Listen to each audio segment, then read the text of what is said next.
everyone, my name is Notepad Anon and I write games for fun. So what are we doing today? Today we're going to be working on the preliminary notes of Eagle's rifles. And before we set off on our wonderful adventure of linear warfare, I'd like to thank Satan's Grilled Cheese for following me. Thank you very much. That means a lot. So we're currently up to 59, hello phone, 59 followers, and we are 41 away from 100 people deciding to waste their time listening to me talk about games. So, huzzah, we're doing it. We're making it. Let me also readjust the audio, make it so it doesn't devour the entire everyone's sound. I love piano, however, piano does spike things usually. So, what's the gamer take on this? Well, Eagles and Rifle at its core is a game supposed to be about Napoleonic warfare. And the reason why I decided to do this is that there aren't really any Napoleonic warfare games. Or, more accurately, RPGs set in the Napoleonic era. Now, one of the main key reasons people actually note that is because we shifted away from the individual into the mass. It's no longer 5 guys heroically charging into battle and don't worry, they'll solve all our problems. It's here are 2,000, here's 500 men in a line shooting at one another, because that is what was the most effective. And warfare shifted away from the traditional, you could say, around this time, and wars got larger, people got bigger. There were important people, but those important people were rarely like on the front lines. They weren't on the front lines, as we comment on Napoleon, a person famous for being on the front lines of things. However, even he wasn't like in the thick of things fighting. No, he was guiding everything. He was a guiding force. The other main thing is the concept of linear warfare. Now, what is linear warfare? Linear warfare is we're all standing in a line now. Now, fuck. Linear warfare seems ridiculous now, but back then that was the most reliable method of combat. You stood in a line with 50 of your best friends, you took aim at the enemy marching toward you in a line, and you fired at them. And that was the game plan, and if it didn't work, well, shit. This isn't like, we have failed. Now, of course, there's a lot more different things. It wasn't just a bunch of people standing in line shooting at one another. You had things like cavalry, artillery, the value of skirmishing, and what I like to call the multi-day fight, where we don't really think, like, Gettysburg wasn't over like a single day. Gettysburg took like 2 or 3 days. How long did Gettysburg actually take?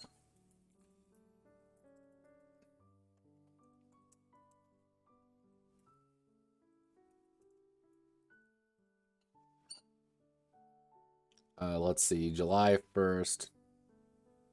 Yeah, day 1. So Wikipedia, like, Battles of Gettysburg lasted, 3 days effectively, July 1st through the 3rd.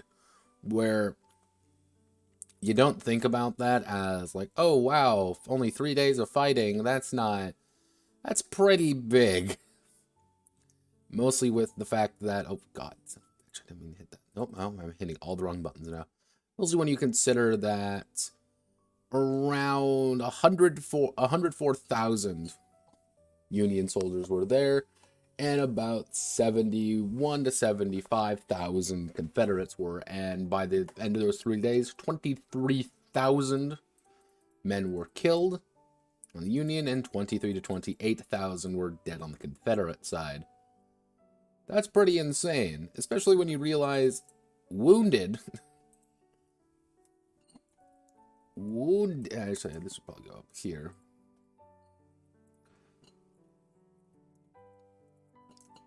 wounded usually meant dead.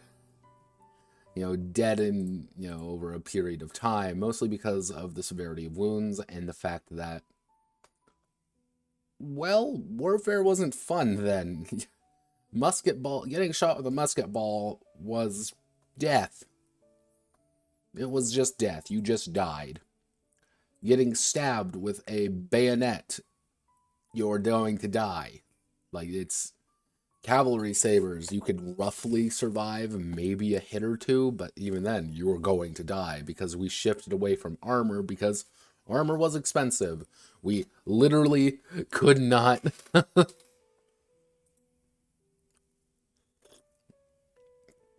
it's... We are not going to do that. That is not a fun and exciting adventure. But there's so much that goes into these fights. And the more I learned, the more I realized the impact of linear warfare in general. How difficult and how complex it was. It's nothing like today, obviously, but back then, we have muskets, and we have this, we don't have,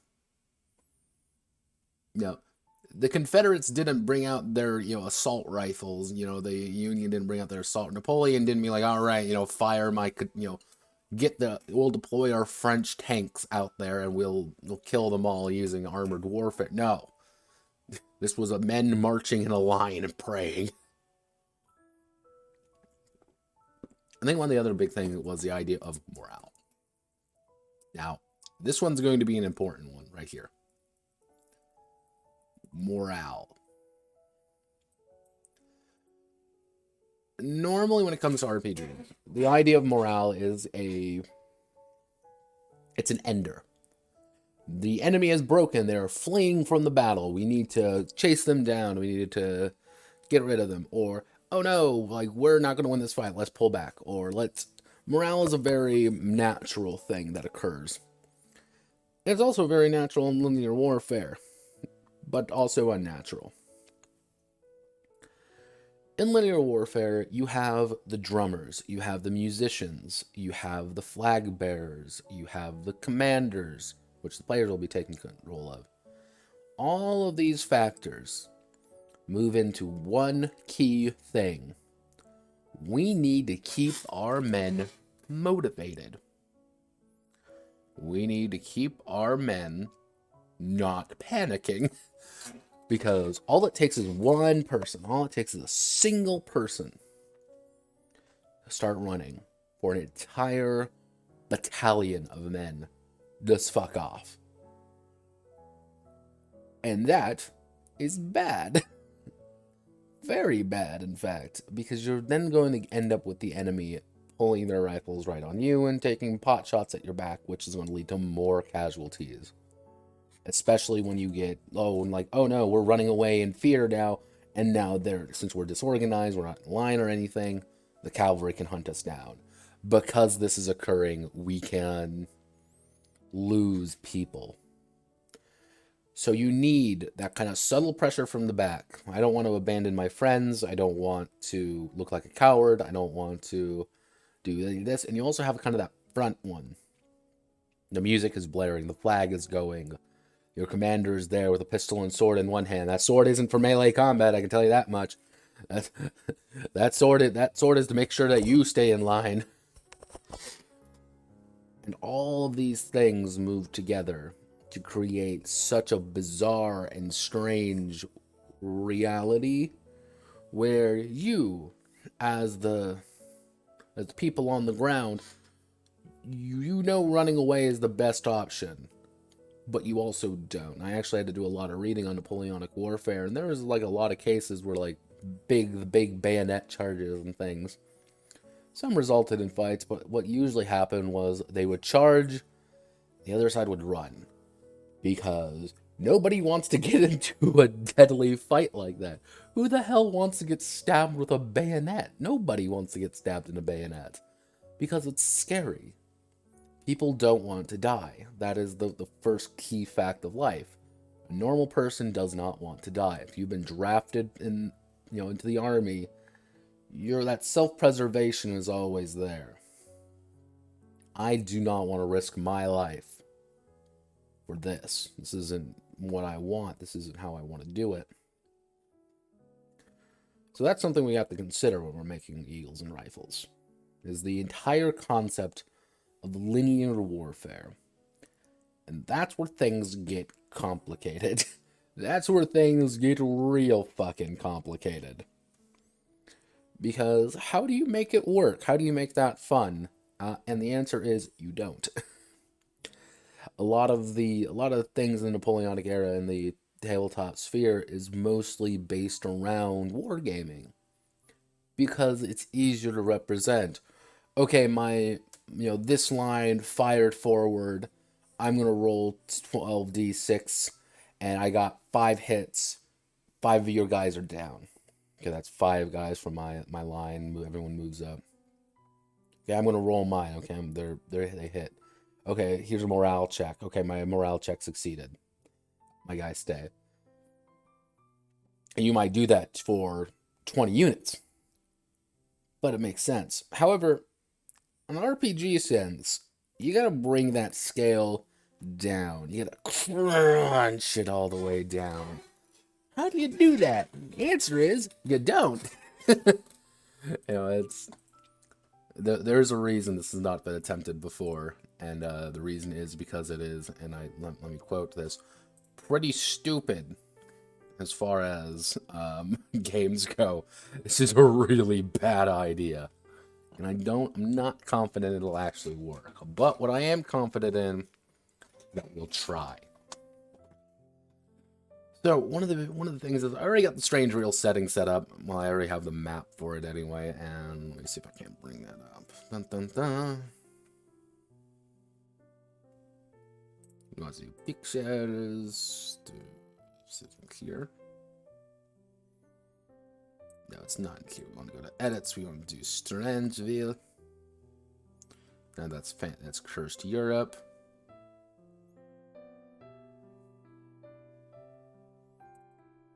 Yeah.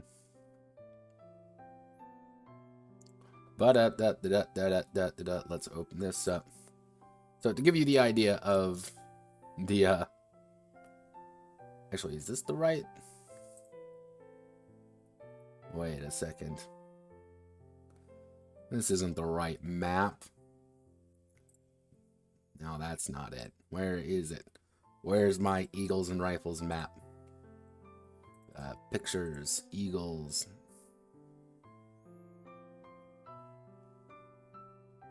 No, that's not it. Where are you? Now you would think like, oh wow, I should act professional on stream. The answer is probably, but I'm very bad at that. Because I know it's here.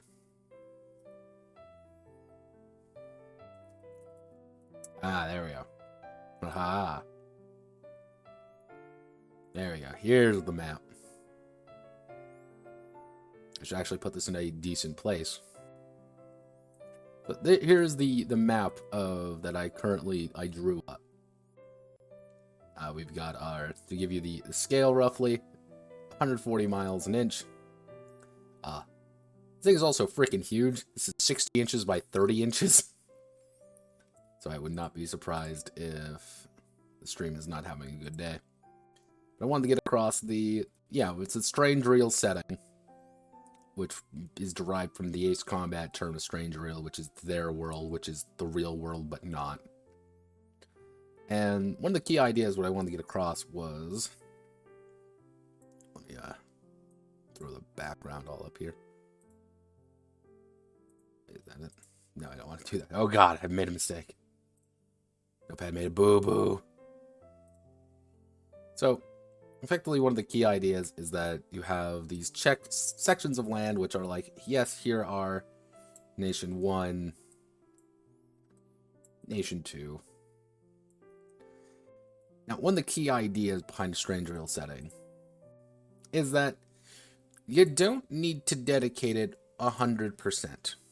It doesn't need to be 100% accurate, because 100% accurate is hard, and that's not how things work. So, one of the key things, and actually if you notice up here, is what players will actually be taking the role of. Or more accurately, the characters will be taking the role of either infantry battalions. I believe that would be the correct term. It would be battalions. Or cavalry squadrons. These are like the smallest possible units for either of these. And so like a cavalry squadron, let's see, cavalry squadron usually is, let's see, cavalry squadron Napoleon. Usually it's about 150 to 180 men. So, let's see. Cavalry. About 100, we'll say about 100 to 100, we'll say 200 men. That is what we're roughly dealing with for cavalry. And then we get to infantry battalions. Infantry battalions, they get a little bit quite complicated. So if you get to the infantry battalion, you know, fully Napoleonic regiment, like, oh wow, look at all these. Wait, no, it's a brigade, right?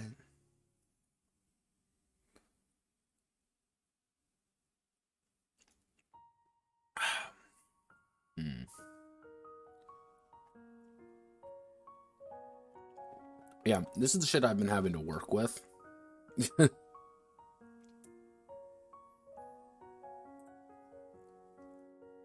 So actually we want to do, it wouldn't be battalion, it would be brigade.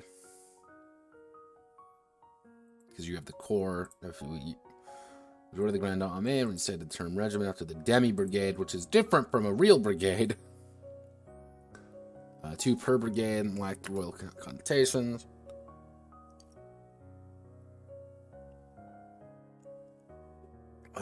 Which 150 lean regiment was a battalion, about 300 to, yeah, it'd be a battalion, about 300 to 1,000 soldiers. So infantry, we're leaving out to about 300 to 1,000 soldiers. This may seem like a lot, and the answer is, it is a lot. These are men, flesh and blood. However, things die pretty quickly, and what I'm going to be probably aiming for is more on the idea of infantry to be more around the 500 to 800 range. But you may say, oh, well, why doesn't everyone just play infantry? And the answer is because infantry are going to get cut down. They are going to get cut down very quickly because they're the ones standing in the line getting shot at.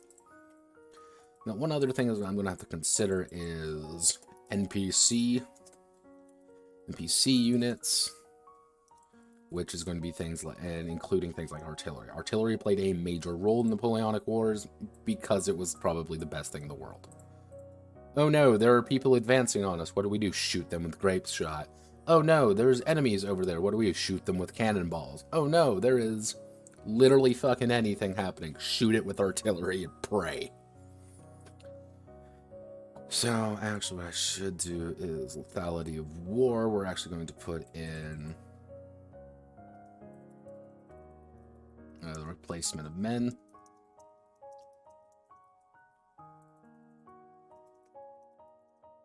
Formation is difficult / easy. What does this mean? Well, it's difficult to replace your men, but it's also easy to replace them at the same time. You can get fresh bodies.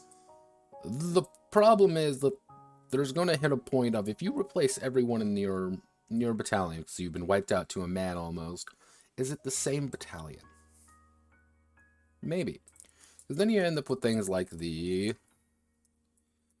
Louisiana Tigers. Yeah, like Louisiana Tigers. expanded to a battalion, then a brigade, and eventually all Louisiana troops in the Army of Northern Virginia. Louisiana, pretty much Louisiana Tigers. Louisiana Tigers, pretty cool. This is what I'm effectively going to be modeling, I think, a lot of the soldiers and a lot of the ideas around. A little bit later than normal, but it gives a little bit more personality.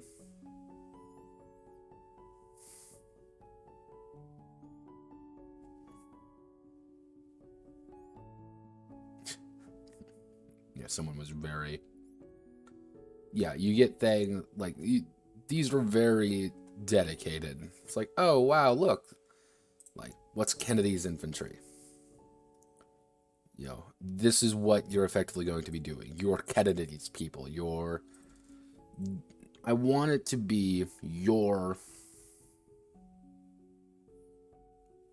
idea, if that makes any remote sense.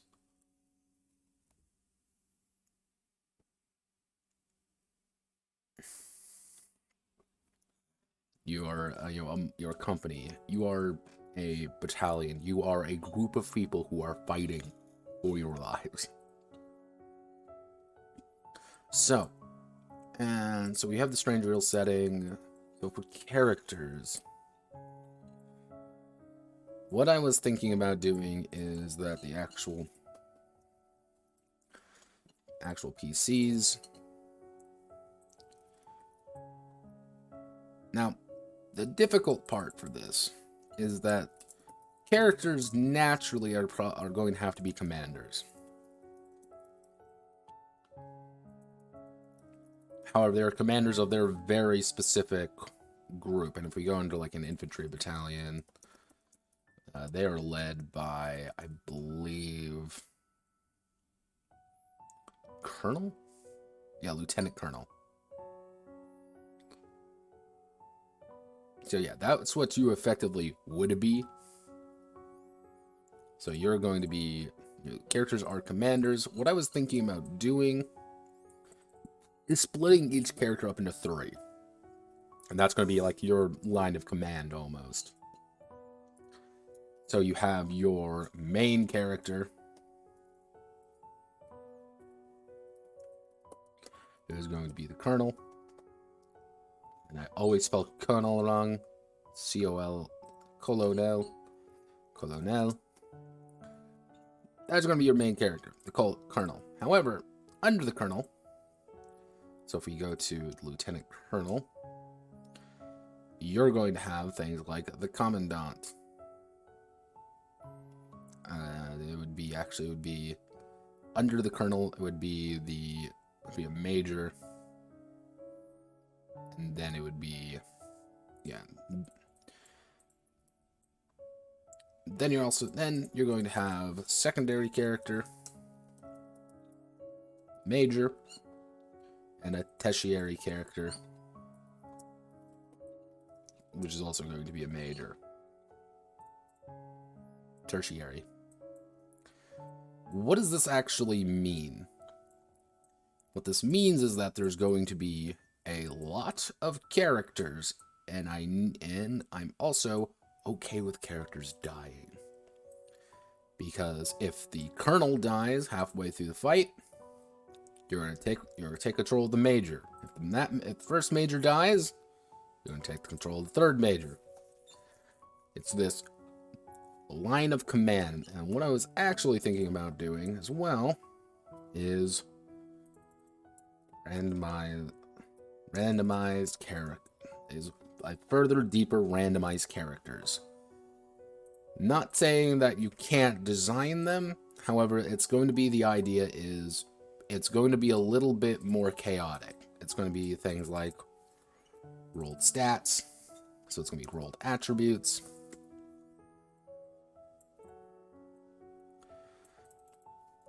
basic skills, and what I might even put in something like, how do I want to word this?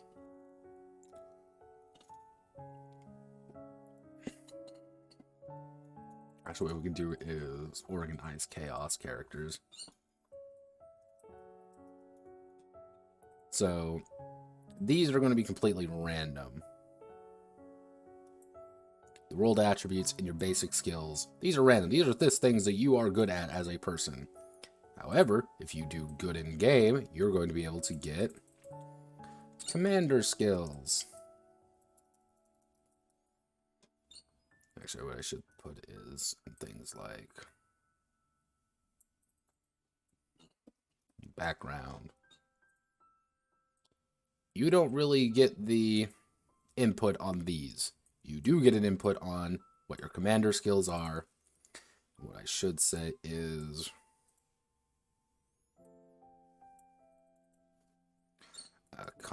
and how do I want to say it? We could probably put in something like loyalty,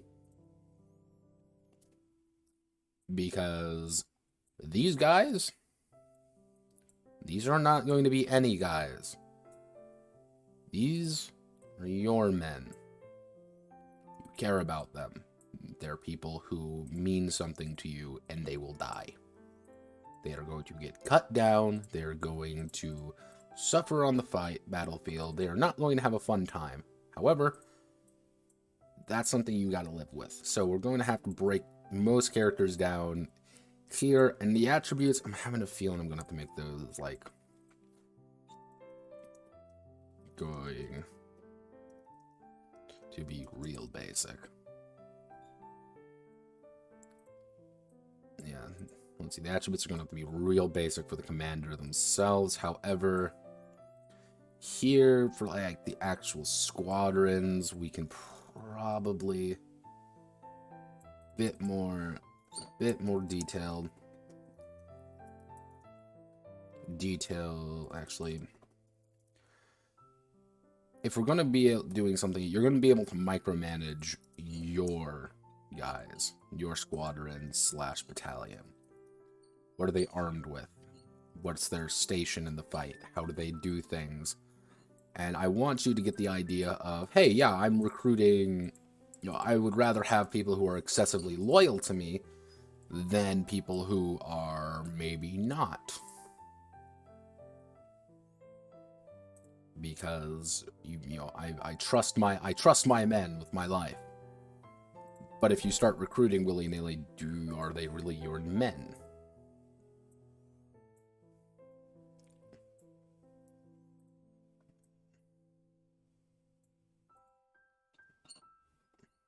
Actually, why did I put these here? I didn't need you.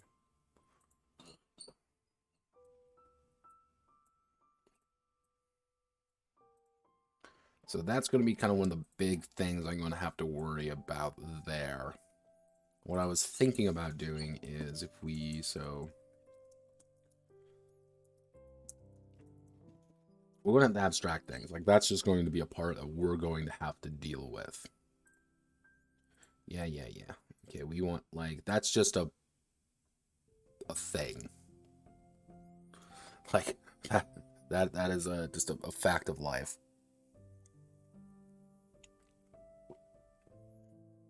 Because if we go to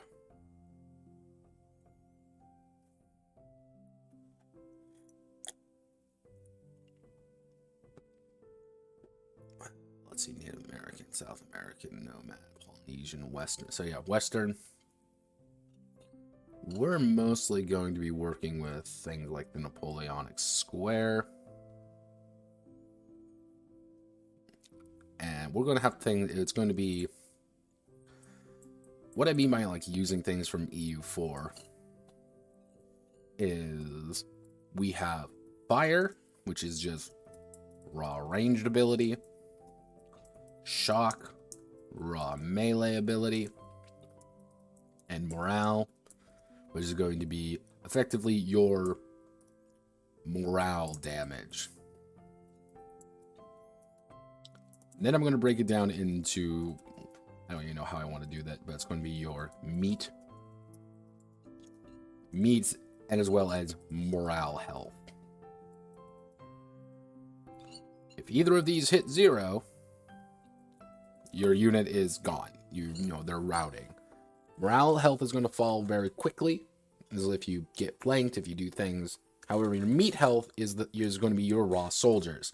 You lose 1 health, you lose 1 soldier. So you could be the most high morale people in the world, but if you lose all your guys, they ain't coming back. That's kind of the point. But morale health is always falling in a fight. That's your constant attrition. This is the problem child. And that's one thing you're going to have to deal with. It's...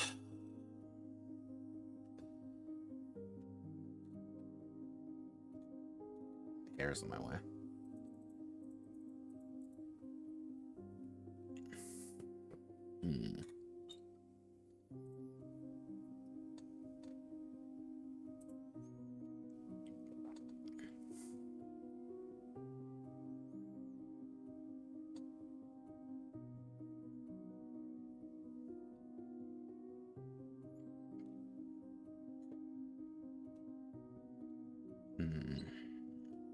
So drill infantry is probably going to be...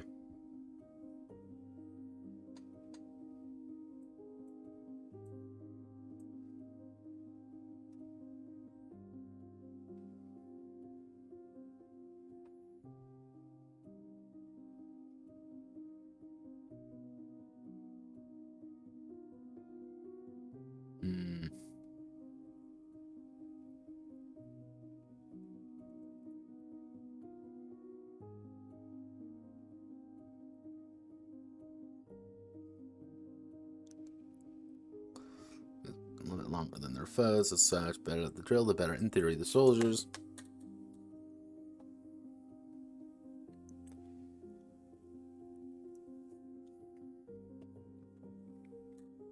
That actually might be a good idea if we change it to drill.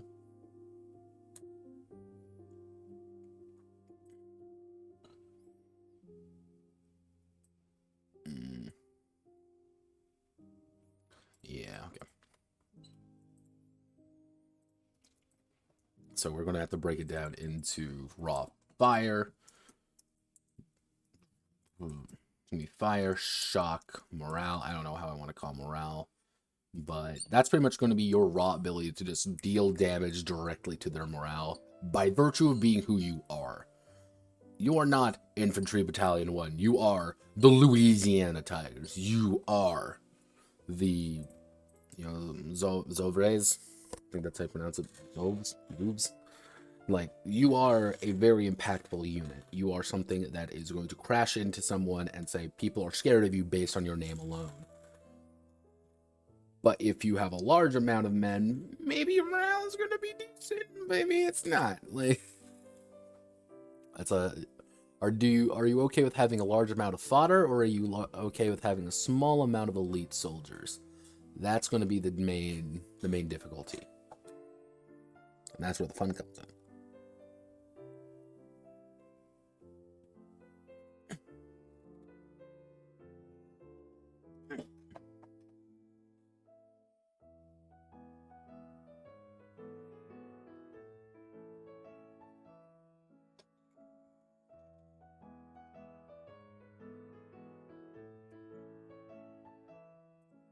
I don't know how people are.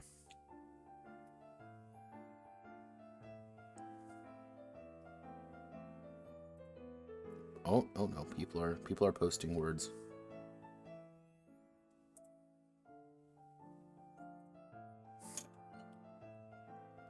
Hello, Dragoon. No, bike's finished. Bike's wrapped up pretty nicely. Road Redemption, I would say I actually finished a little bit quicker than I actually thought it was going to. I meant to have another one on top of things, but it just didn't work out that way. It wrapped up nicely. It's on my website in case you ever want to find that. And it went well. TM. Not happy with track creation, but that's something I need to just go back in. During the Redux next year, probably I'll go back in and make track creation a bit smoother. Wednesday, actually, we fixed up Morons with Pedigrees, Silk and Steel, added a bunch of stuff there. I'm actually making a PDF of that. And now I'm working on the The very unfortunate and very unfun world of Eagles and Rifles, which is a Napoleonic RPG. Because people said it could not be done. And I am quickly believing that they are correct on that. So we can probably do something like meat, drill, which is going to be morale health. And if we use the basic ideas here, well,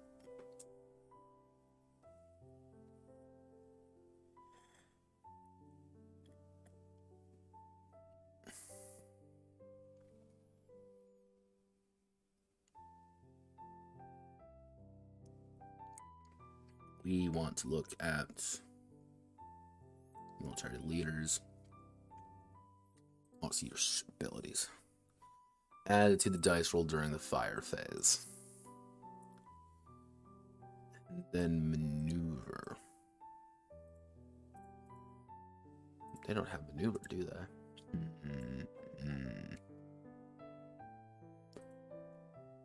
Oh no.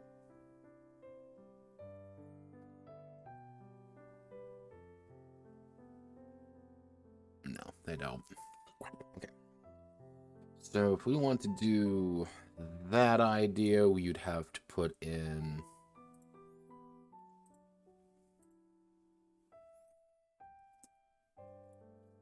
maybe actually we're going to have to put in a maneuver ability. Cavalry would have naturally higher maneuver, which is just going to be the amount of spaces or amount of... Oh, Christ, I don't even know how I'm going to do the movement yet, do I?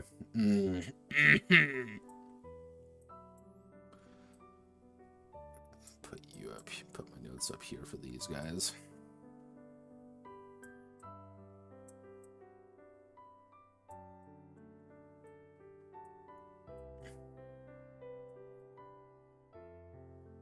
Because one of the main things about linear warfare is that movement was very simple, but also incredibly dangerous.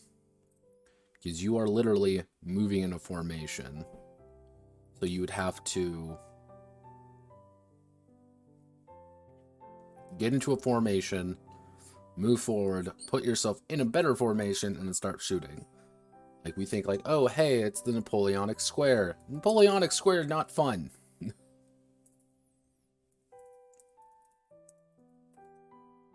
Like,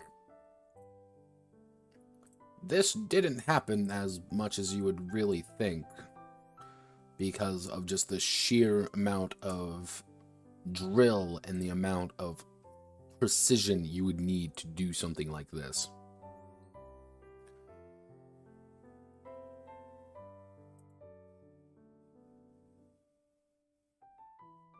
I mean, this is where things get a lot more complicated.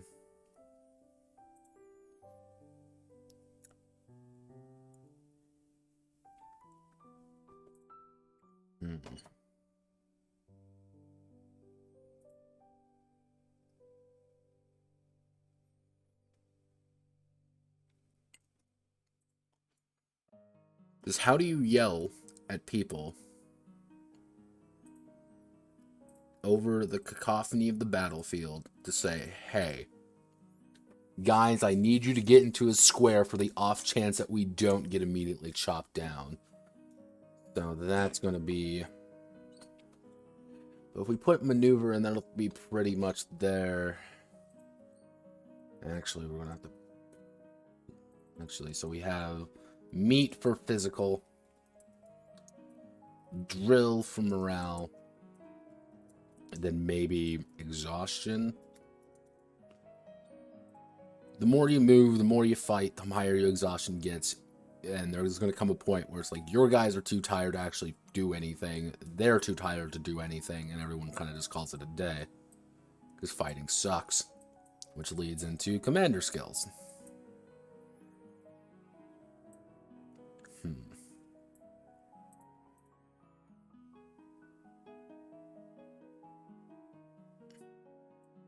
Dragon Force?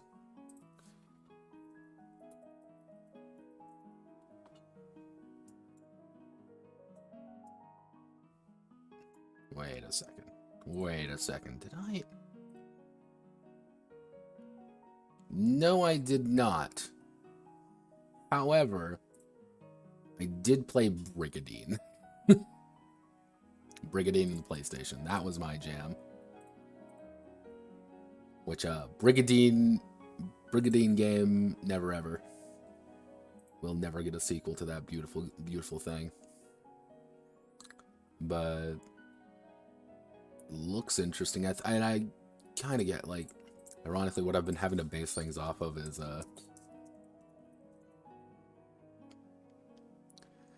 if you ever want to hear a weird game that exists, and one of those things where you're like, why does this exist? Who sat down and said, you know what the world needs?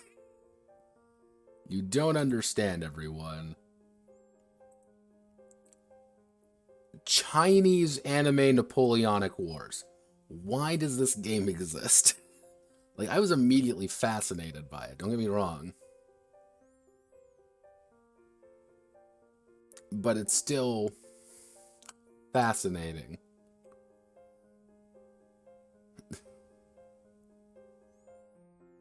What would, like...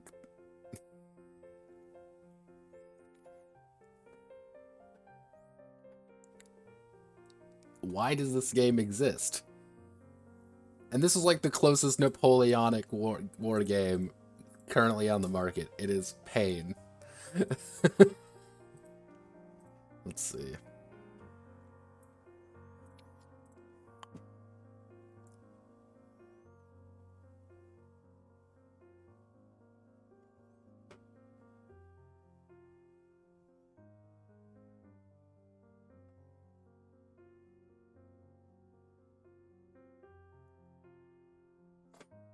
That seems kind of interesting about that. I'll actually take a note of that.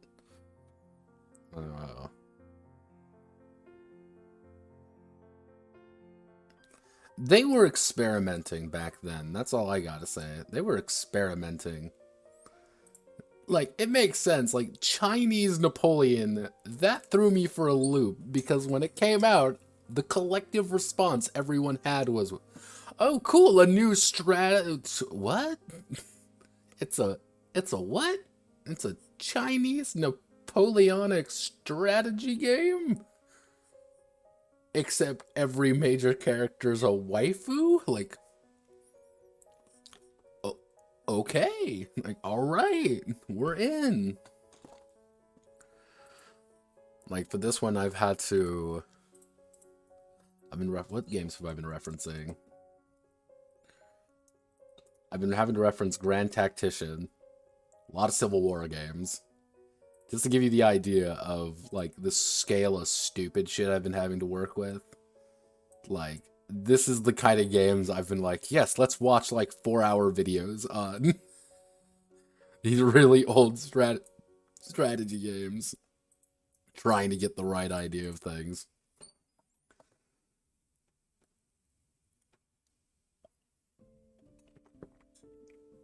Which, ironically enough, probably is still the best, like, strict Napoleonic combat game. Is still, unfortunately, EU4 at the time. At this time, like, oh, Napoleon Total War, but Napoleon Total War doesn't really, like, Total War games don't never factor in, like, certain things. Like, that's just something you have to acknowledge.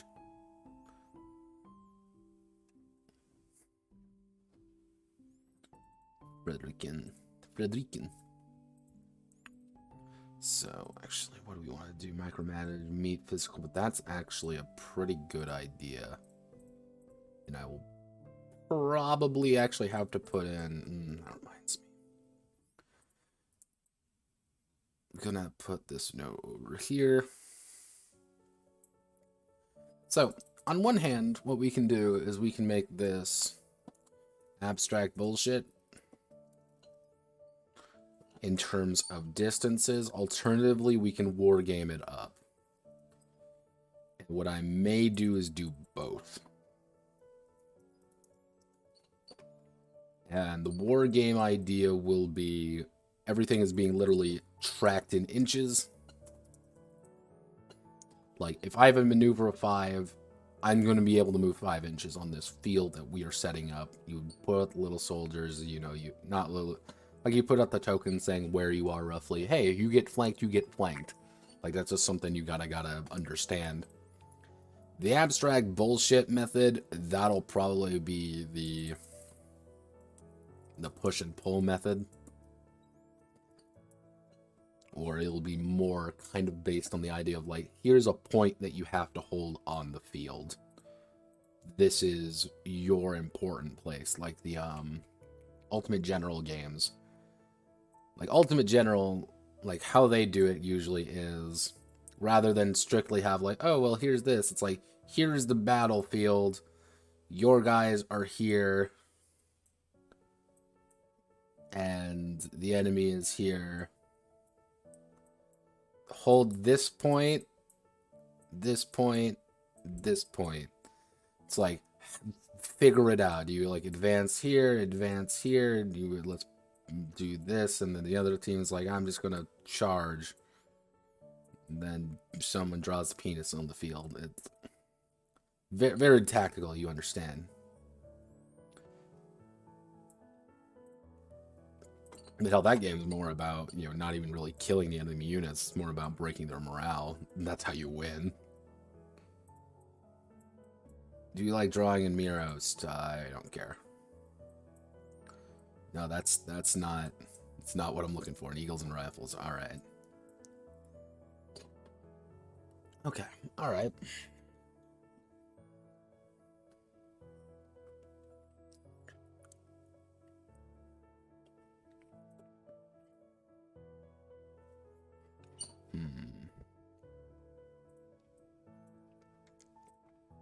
Fire micromanage the battalion, which actually we're not to bring in. Weapons. One advantage to this is that I really don't need to worry about armor, because armor wasn't really a thing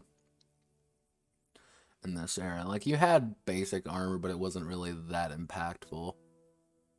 But if we want to put something like that in, I guess we can put, like, basic idea of armor. So I would say it would be more equipment-wise, but it's, you're reducing your maneuver by equipping all your soldier with, like, yeah, here's heavier armor. We reduce the amount of hits we take, but we're still taking hits. Like, people are still dying. Which, possibly, let's lean into... If we want to lean into the wargaming roots,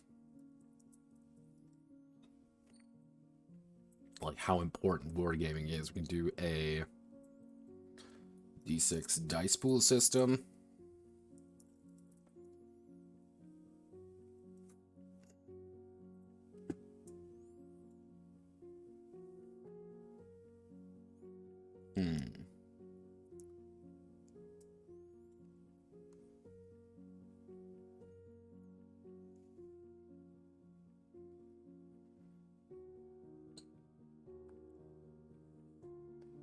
I want to do that.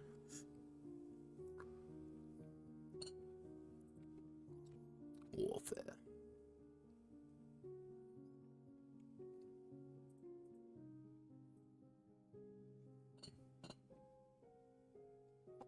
Land warfare. We are not going to touch boats. Boats are not something we're looking at. Boats are scary. Boats are going to get their own game, I think, at this point. Because I need to fix the can coal game. Get me out of here, Dragoon. Save me from the can coal experience. I don't get it. I have never gotten it. So, let's see. We've got terrain, like, so... Crossing penalties, deployment, composition, combat with... combat with, like... Total pips. Determine the base damage. So, to give you an idea of why Paradox games sometimes get like a weird rap for being complicated, this is the basic roll to determine how much damage you do. You roll a 1d10, roll for each side at the beginning of the phase. You add your leader ability, and then you reduce it by the enemy leader's ability. And then you add your attack pips, and then the target unit's defense pips, and then your terrain, and that's telling you how many casualties you're taking or losing. Oh, we can't forget about the multiplier either, which is strength divided by 1,000 times damage divided by tactics times 1 plus combat ability times 1 plus discipline times 1 plus round divided by 100.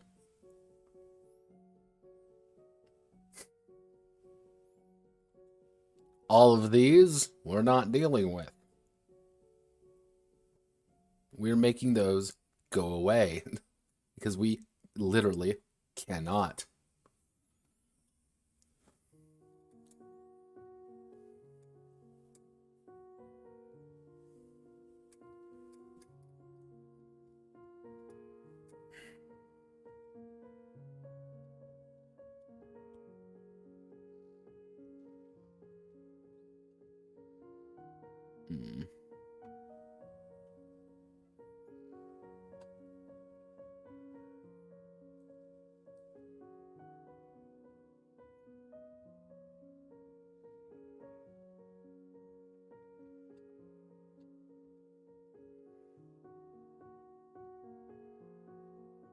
You get a lot of...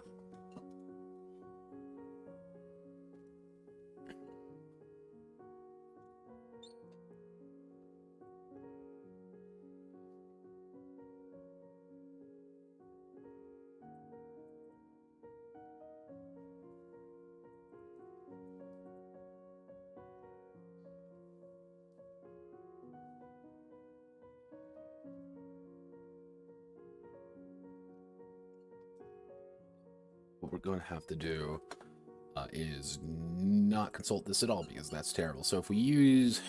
We can consult a D6 dice pool system.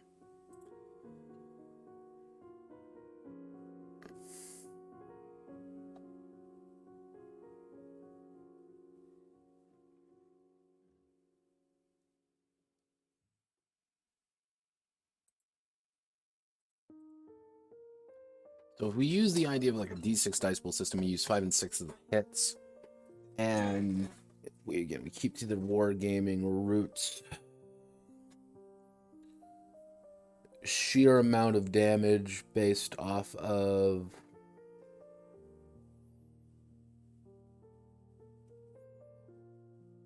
Okay, so if we do something like... How about... We don't do that, but we do like a D10 dice pool system, maybe? Dice pool system. And so you have your D10 dice pool system. The idea is that you're rolling a number of dice equal, we'll call them pips for now. Dice equal the amount of pips you have. And if we really want to be sickening, if we really want to be terrible about things, for casualty sense, it's pip equal... So 5 up 1 equals 1 casualty, 10 plus equals 2 casualties. But if you're dealing with like thousands of people, fuck. If we're dealing with less, that would be work, but we're dealing with like 500 people. We're gonna have multipliers, aren't we? Oh, Jesus. Okay, so maybe we do...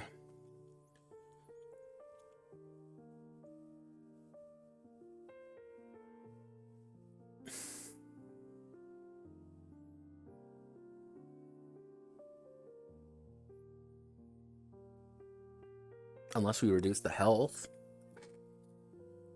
Like one... Like the idea of like 1 meat point equals 10 soldiers, so it would be the infantry would have 30 to 100 health. But mostly they would have about 50 to 80. That's even still a lot. Jesus. 500 D6. Let's go. How many? Okay. Instead of minis, each character is a dice. Oh God. Let's see. How many games do you think I've written? Let's see. 1, 2, 3, 4, 5, 6, 7, 8, 9, 10, 11, 12, 13, 14, 15, 16, 17, 18, 19, 20. I'm counting the morons with pedigrees, tubes, pedals. 21, 22, 23, 24, 25, 26, 27, 28, 29, 30, 31, 32, 33. So yeah, about 33, I'd say, complete games. Who pinged me? Who's pinged? No, people are pinging me trying to get me to play games. No, I don't. I hate fun. I'd say about 33.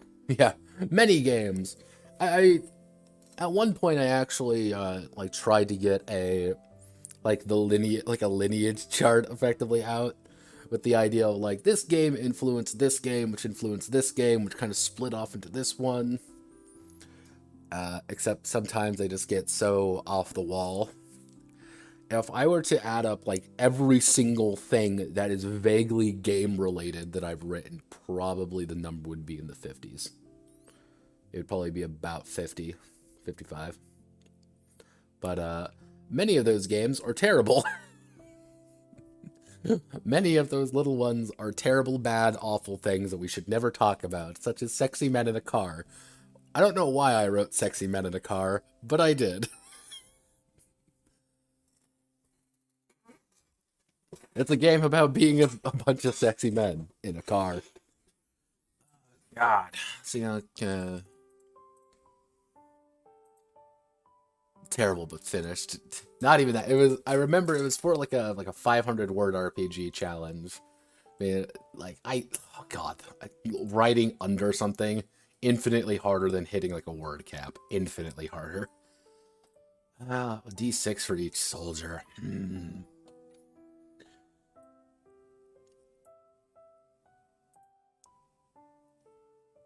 Though that does give me an idea. Okay, so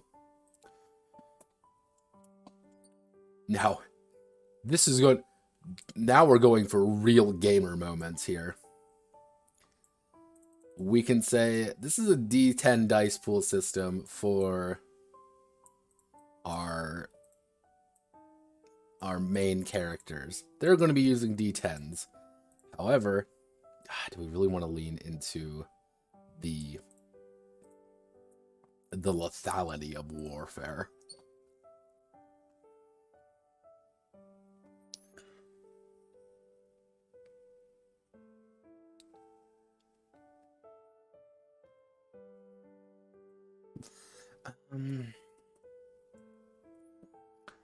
Like a full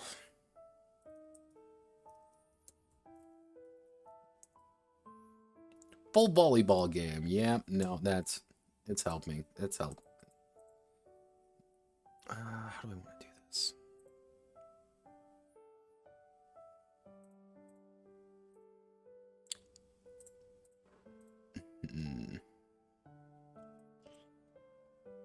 So let's take it like a basic unit, for example. Let's get like a basic idea of what a unit may look like. So we'll call them we'll call them the Karlstein Musketeers. Our basic, they're going to have a fire value of 3, a shock value of 2, a maneuver of 4. And actually, their infantry, so probably about 2. And then the Karlstein Musketeers, they're going to have we'll just say 500 men. So their meat would be technically 500. Their drill, we'll call it at 250. Exhaustion is going to be, let's say, just 250, which seems like a lot, and I don't know how to fix that. All right, cool.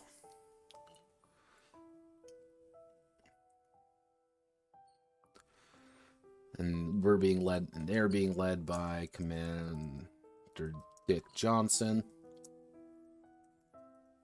We'll call him Dick Johann. He's going to have Fire 2, Shock 2, and Maneuver 1.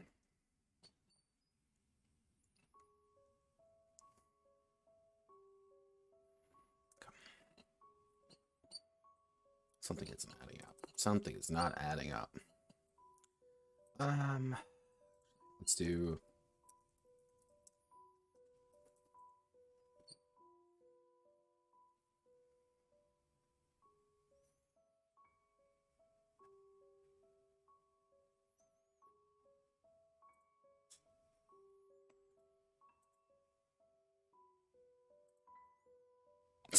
What are the best Napoleonic War games? Scourge of War, Waterloo, Napoleon Total War. No, it's really not. Like, oh god. Napoleon Battle Series, Victory and Glory. March of the fucking Eagles gets recommended. That's painful.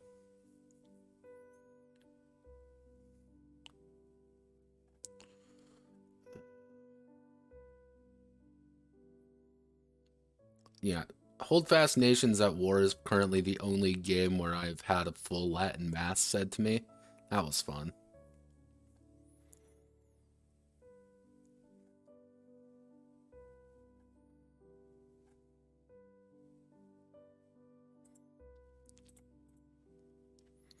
Yeah, Holdfast, you get... I love Holdfast. Very wacky game. For no intentional reason. The game is not wacky for any reason outside of the fact that you can just go there, you go to the church, and everyone will sit down and someone will start reading Mass. And it's like, we've done it, everyone. Screw the war. We don't need to fight anymore. And then someone pulls out a gun, and then we all start shooting each other. Good times, good times.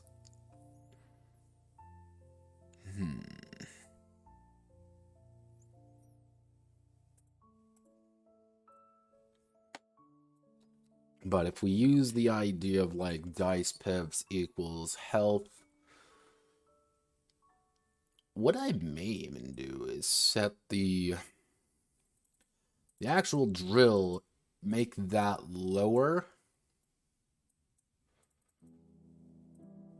Or if I really want to, do something like... So...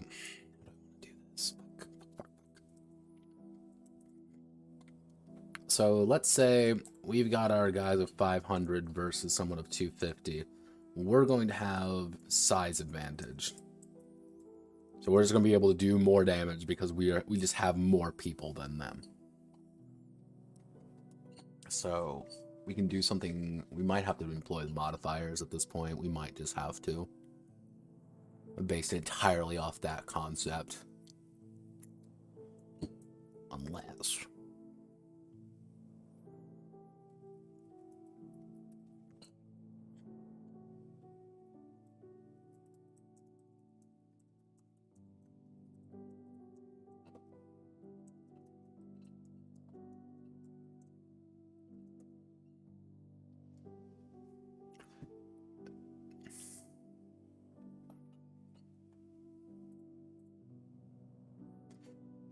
if we change the perspective, meat points isn't the purpose. Meat points is simply a thing that you kind of have to work with. However, it's the result of the morale battle. That is what the fight is. It is the morale fight. It's about reducing the enemy's morale to 0 and having them rout. So you want to make them break and rout. And that's how you deal with their meat points. When they're breaking, they're going to start taking double damage. When they're routing, It's pretty much free damage. Free damage. So the idea now is more about your morale. How do you determine their morale, though?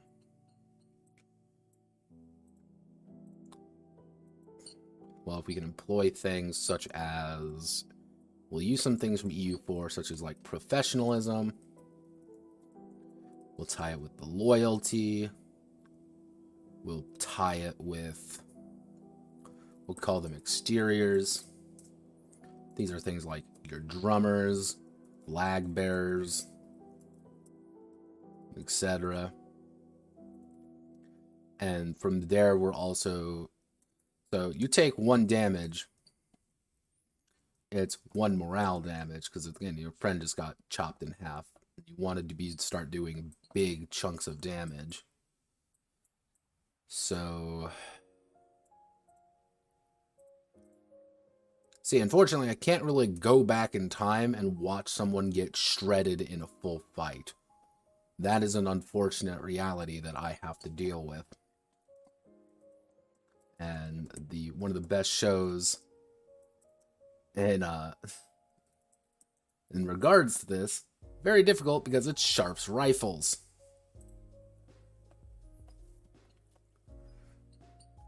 And Sharp's rifles doesn't really bring into that idea very well. So if we want to do... What would be a good way of looking at it? Just like a full-on... On average, 2 forces came into contact with one another and just shot one another. What would the numbers look like? Well, it would be confusing because...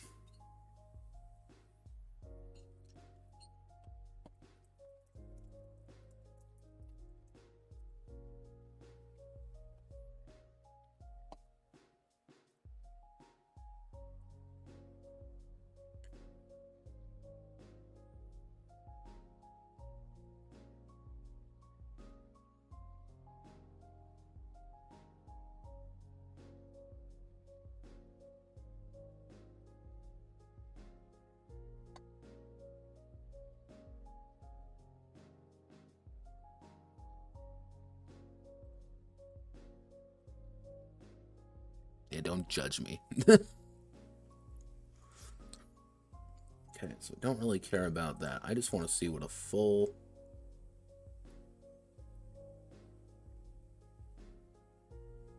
I need to see the math behind things. Ultimate General Civil War. Is there a wiki for it? There is a wiki. So what we need to see is unit types, supply wagons, infantry.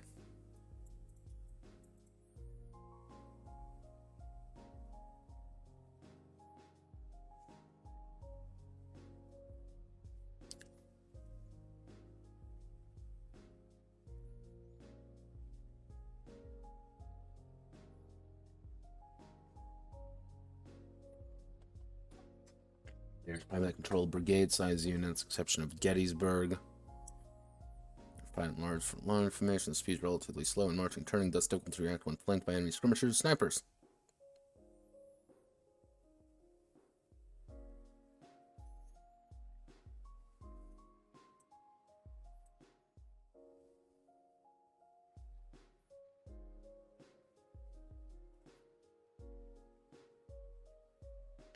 I need you to tell me the size.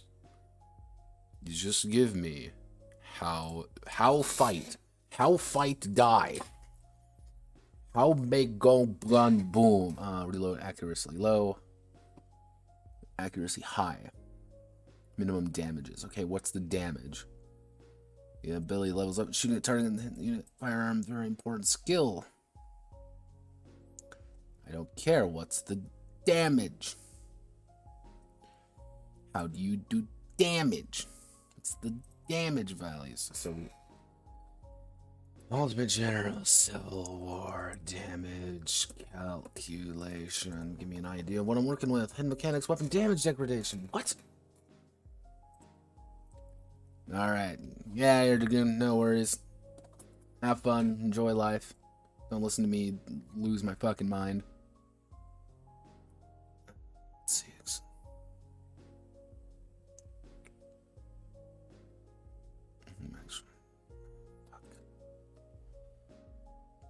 Damage accuracy cover. There we go. So cover better cover. Form notice turn has 4 or 5 different values. Number of shots that will hit the brigade. Stealth reduces the distance at which they can be detected. Speed modifies the movement. Damage modifies damage the weapon will do. That makes no fucking sense.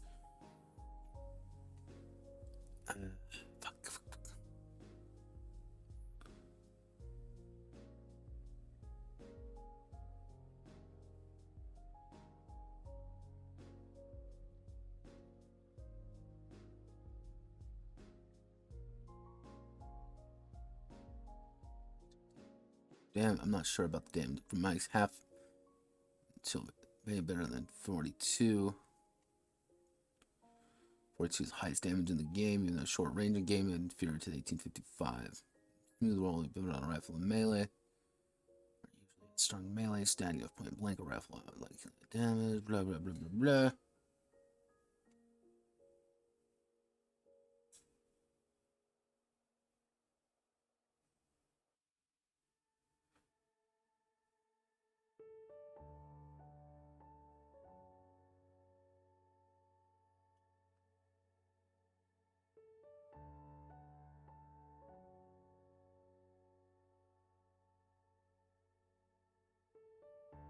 Oh my god, do not care.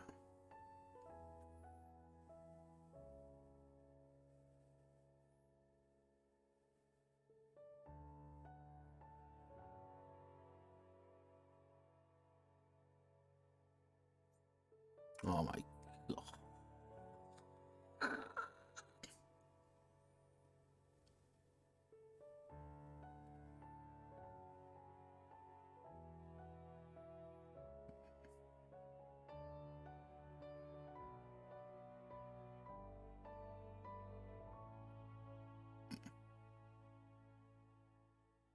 Okay. The damage doesn't mean anything. The damage modifier doesn't really mean anything. It's about actually hitting. That's all that matters, is actually hitting. But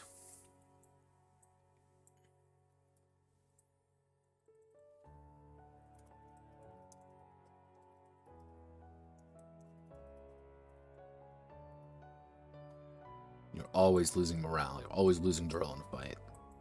But so if we take a mass shot, we are aiming, we are firing, we are doing damage. So we can probably add in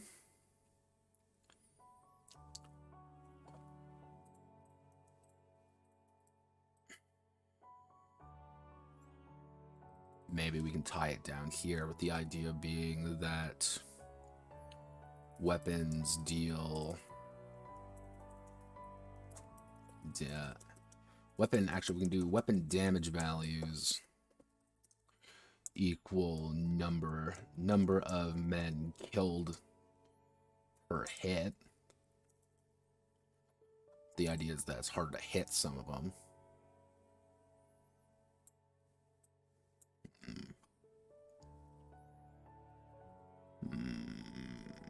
All right. You know what I'm going to do? As I'm going... We made good time. We know kind of what we want to do. This section is going to be pretty simple to actually do. However, I need to do this. I need to fix how to do fucking damage. I have the idea. It's in my noggin zone. I can see how it's done. You take a shot, you deal some damage, you reduce their meat, you reduce their drill, but you increase your own exhaustion. You hit a certain point, your damage begins to fall off. They reach a certain point, their damage falls off. The entire idea is to make them break. You want to break them. You want to make them run away in fear because you are a terrifying force of nature. That is the plan. That is the goal. Killing them is a secondary thing, but it's all about the morale damage. So I need to fix that. So I'm going to call it here for today. But I think we know what we're doing, which is more than usual. So thank you all for watching. Godspeed, good luck, I hope to catch you all on the flip side, which will probably be next Monday. So, see you when I see you.